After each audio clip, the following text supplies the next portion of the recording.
भारतीय रियासत उत्तर प्रदेश के ज़िला मेरठ ने कई शोबों में आलमी सतह पर अपनी इनफरादी शनाख्त कायम की है, जिसकी सबसे बड़ी मिसाल यहाँ से बनने वाले नकली हथियार हैं, जिनका बॉलीवुड की फिल्मों में इस्तेमाल किया जाता है। ये मेरठ शहर की गजरी बाजार की गलियाँ हैं। यहाँ से बनने वाली कैंचियाँ पूरी दुनिया में मशहूर हैं, लेकिन ये सनअत रफ्ता रफ्ता ज़वाल पजीर होती जा रही है। कैंची के कारीगर कहते हैं कि उन्होंने पूरी उम्र कैंची बनाने में गुजार दी, लेकिन आज भी वो मजदूर हैं। इस सनअत में तरक्की नहीं है।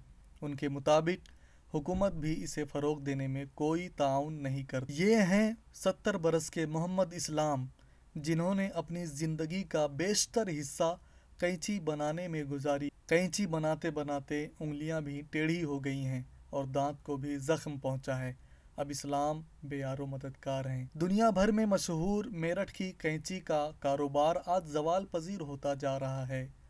कैंची के ताजिर और कारीगर कहते हैं कि मौजूदा हुकूमत ने जब से GST नाफिज की है, उस वक्त से कारोबार बिल्कुल मुतासिर हो गया है। मेरठ में बनने वाली कैंची सिर्फ मेरठ और भारत में ही नहीं, बल्कि बैनुल-अक़वामी सतह पर 50 से ज़्यादा ममालिक में फ़रोख्त होती है, जिसमें केनिया, कज़ाकिस्तान, रूस वगैरह शामिल हैं। मेरठ में कैंची का कारोबार बड़े पैमाने पर मुलाजमत भी फराहम करता है।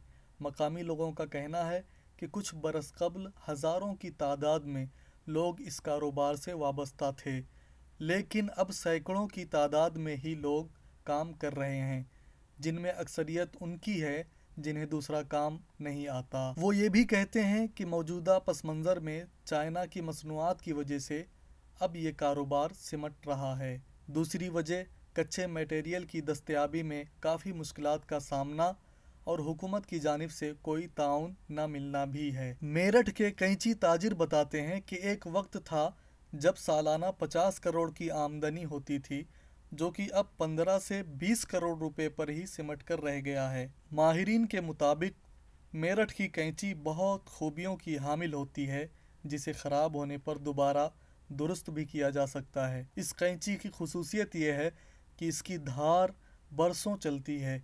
यहाँ की बनी हुई कैंची पुश्तों तक इस्तेमाल होती है।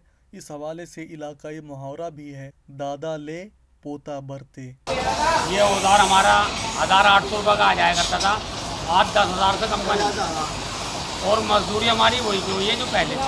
कैंची का जो इतिहास है वो लगभग 350 वर्ष पुराना है, और आज ये लगभग 75,000 लोग इससे रोज़गार प्राप्त कर रहे हैं, डायरेक्ट इनडायरेक्ट रूप से। 225 के आसपास इसके अंदर यूनिट्स हैं जो रेगुलर चल रही है, और लेकिन GST लगने के बाद में लगभग 75 यूनिट्स इसके अंदर बंद हुई, क्योंकि जो GST पर 5% पहले वैट लिया जाता वो अब 18% GST हो गया, जिससे इसकी कॉस्टिंग काफ़ी महंगी हो गई, और महंगी होने की वजह से ही ये बाज़ार नीचे चलता चला गया। आज की पोजीशन ऐसी है, कोई भी नया उद्यमी इस फील्ड के अंदर आना नहीं चाहता, और जो पुराने हैं वो भी अपना काम बदलने जा रहे हैं। और जब से चाइना इस बाज़ार के अंदर आया है, तो चाइना ने अपनी कॉस्टिंग हमारे रॉ मटेरियल के बराबर ही यहाँ पर लेनी शुरू कर दी है। उसकी वजह यह है कि उनकी अंडर बिलिंग चल रही है। हम लोग अंडर बिलिंग नहीं कर सकते, क्योंकि हमारा जो रॉ मटेरियल है वो 18% टैक्स आता है। कैंची जो है वो यहाँ से पूरी दुनिया में मशहूर है, इसलिए इसको एक GI टैग ज्योग्राफिकल इंडिकेशन यानी कि बौद्धिक संपदा से भी नवाजा गया है, जो भारत सरकार के कॉमर्स इंडस्ट्री मिनिस्ट्री से भी मिला हुआ है। चीज़ इंडस्ट्री को उसका भी कोई बेनिफिट नहीं है, क्योंकि ये सिर्फ नाम के लिए रह गई है।